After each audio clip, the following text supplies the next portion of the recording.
दीपिका देशपांडे लिखती हैं, प्रणाम गुरुदेव। कल द केरला स्टोरी ये फिल्म देखी, उसमें देखा सभी भयानक घटनाएं जो सदियों से लेकर आज तक हो रही हैं। माना कि दुनिया द्वैत पर चल रही है, पर उसमें हुए धर्मांतरण, ट्रैपिंग द गर्ल्स, ये सब कृत्य मन को हिला देने वाली डरावने लगते हैं। क्यों सात्विक वृत्ति से तामसी या राक्षसी वृत्तियां ताकतवर होती हैं, कुछ कहें।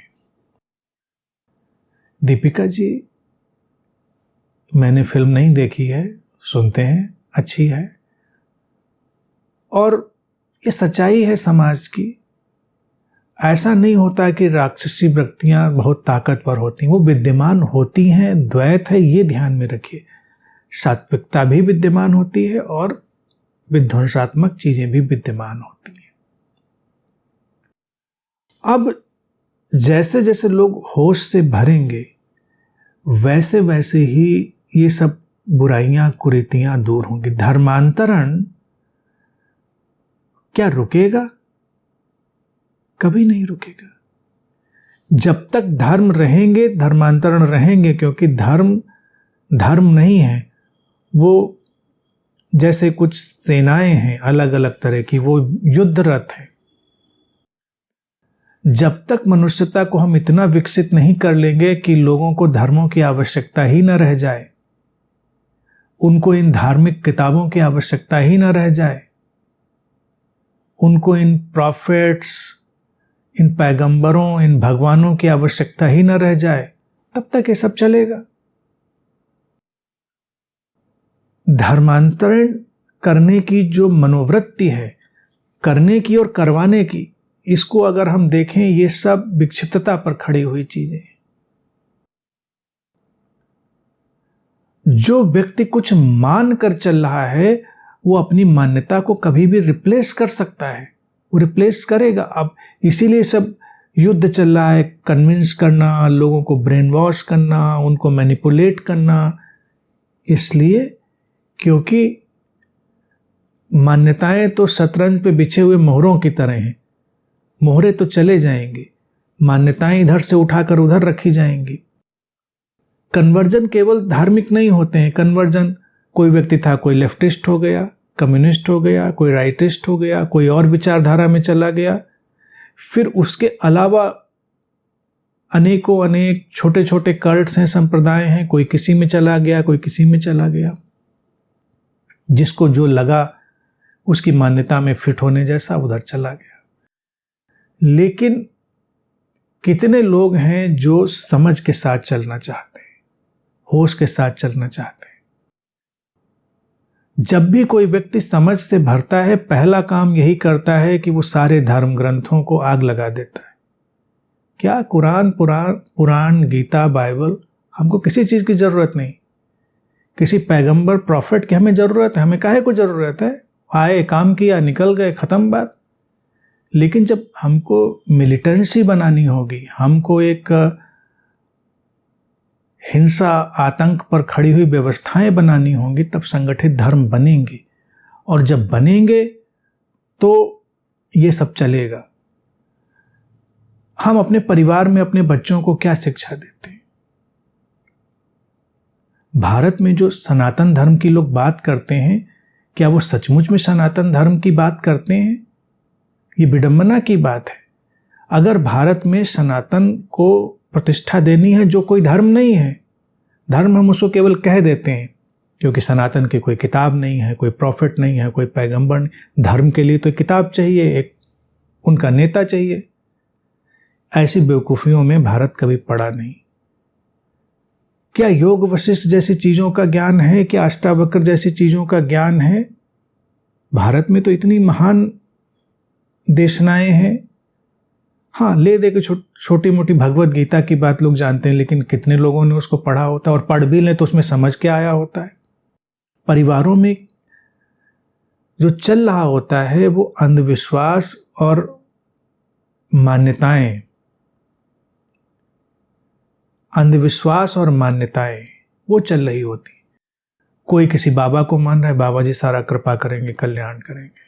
कोई कुछ ये मान रहा है, ऐसा चलेगा वैसा चलेगा। तो हमने भी तो ट्रिविलाइज कर दिया है, सतही कर दिया है। सनातन परंपरा अगर सचमुच में लोगों के अंदर उतर जाए तो धर्मांतरण बंद हो जाए। एक बार आप सुनिए, देखिए हम जैसे योग वशिष्ठ के सूत्रों पर बात कर रहे हैं, अगर ये बातें लोगों के जहन में आ जाएं तो उनको कौन ब्रेन वॉश कर सकता है, कौन कन्विंस कर सकता है? जिसको समझ में आ जाए पूरा संसार प्ले ऑफ कॉन्शियसनेस है तो प्ले है, तो उलझना ही नहीं। लेकिन जब हम बहुत गंभीर बना लेते हैं तब चीजें उलझती हैं। अच्छा, तुम्हारे भगवान ऐसे तो हमारे भगवान ऐसे, फिर ये बेवकूफियां शुरू हो जाती हैं। सनातन परंपरा का अर्थ ही है कि जीवन की गहनतम समझ में उतर जाना, और उसका परिणाम यही होगा कि कोई किसी भी किताब को महत्व नहीं देता, किताबों का सम्मान करता है। तो आप कल्पना करिए कि अगर कोई व्यक्ति समझ से भरा है, किताबों में अटका नहीं, तो कोई कुरान लाके उसके सिर पे पटक दे तो वो क्या करेगा? ठीक है, होगी तुम्हारी किताब, ठंड लगेगी तो जला के ताप लेंगे, बस उतना काम आ सकती है। जैसे भगवान बुद्ध के एक अनुयायी की बात मैंने बताई थी कि एक जब मॉनेस्ट्री में वो रुके तो ठंडक थी रात में, वहाँ लकड़ी की मूर्ति थी बुद्धा की, बहुत ज़्यादा ठंड पड़ रही थी, ठिठुर रहे थे। तो उन्होंने मूर्ति उठाई, उसको जलाया और ताप लिया। जब धुआं निकलता देखा तो सब लोग भागते हुए आए, देखा कि वो तो बुद्ध की मूर्ति जला के ताप रहे। लोग हैरान रह गए कि बुद्ध का इतना महान शिष्य, इतना प्रबुद्ध, इतनी जिसकी ख्याति है, उसने ऐसा किया। तो उसने कहा कि बुद्ध का इससे ज़्यादा सदुपयोग और हो नहीं सकता था। रात में अगर मैं ठंड से मर जाता तो ये ज़्यादा अच्छा होता, या बुद्ध हमारे जिंदा रहने के काम आ गए, ये ज़्यादा जरूरी था। तो जो इतने प्लेफुलनेस में है, इतनी समझ जिसके भीतर आ गई, उसको कौन ब्रेन वॉश करेगा, कौन कन्विंस करेगा? ये अलग अलग तरह की कट्टरताएं लोगों के भीतर फैली हुई हैं और समस्या है। जैसे इस्लाम समस्या तो है ही है, क्यों किताब है, क्यों ये एक ऐसी व्यवस्था है जो बिल्कुल जड़ और कट्टर जैसी दिखाई देती, जिस पर पुनर्विचार नहीं होता। भारत में वैसा नहीं हो जाना है। ईसाई मिशनरी आई, वो रूपांतरित करने में लगी रही, लेकिन फिर भी देखिए भारत में ज्ञान की धाराएं बहती रही, इसीलिए पूरा का पूरा कभी कन्वर्जन संभव हो नहीं पाया। छोटी छोटी पॉकेट्स में होता रहा। भारत फिर भी अपनी जगह पे खड़ा हुआ है। नहीं तो कितने मुल्क बाहर के देश ऐसे थे जो पूरे के पूरे कन्वर्ट हो गए, उनके मतांतरण हो गए पूरे के पूरे, क्योंकि उनके पास ज्ञान की उतनी गहरी जमीन नहीं थी।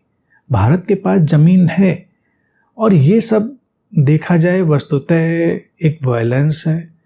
वायलेंस चलेगा और ये चलता रहेगा। अब इस पे जैसे कि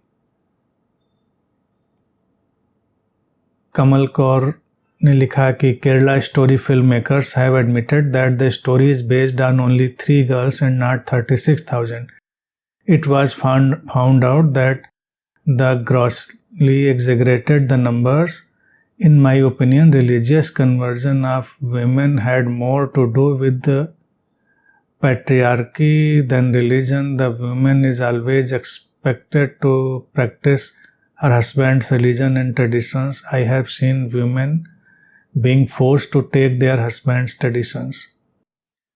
अब देखिए क्या है ना कि अब ये 36,000 ये आंकड़ों में उलझना ही नहीं। कहने का मतलब देखिए होता है, अपराध एक हुआ तो अपराध हुआ, 3 हुए तो भी हुए, 30,000 हुए तो भी हुए, 3 लाख हुए तो भी हुए। अपराध अपराध है। और ये बात तो तय है, ये बात तो तय है, इसमें कोई संदेह ही नहीं कि कुछ संप्रदाय, कुछ कल्ट पूरी तरह से मिलिटेंट हो चुके हैं। स्त्रियों को पितृसत्ता से विद्रोह करना है, धर्म से विद्रोह करना है, तो उनको जागरूक होना पड़ेगा, उनको शिक्षित होना पड़ेगा। ये थोड़ा ही है इधर से चले तो उधर चले गए। कन्वर्जन यूं तो स्टुपिडिटी है, यूं तो मूर्खता है, एक तो साफ साफ बात है, उसमें कोई महानता नहीं। करने वाले भी उतने ही स्टुपिड हैं और जो इसमें जा रहे हैं वो भी उतने ही स्टुपिड हैं। उनका जो मानसिक स्तर है वो उसी तरह का है, इसलिए उसमें बहुत ज़्यादा डिटेल में क्या जाया जाए। लेकिन मूल बात यह है कि हम लोग इतना साहस क्यों नहीं करते हैं धर्म के जगत पर, और धर्म गुरु जो हैं वो खड़े होकर इन धर्मों को विदा कर दें। हाँ, इक्के दुक्के तो कह देते हैं बेचारे, कुछ ऐसे क्रांतिकारी हुए बुद्ध लोग जिन्होंने किसी को प्रश्रय नहीं दिया।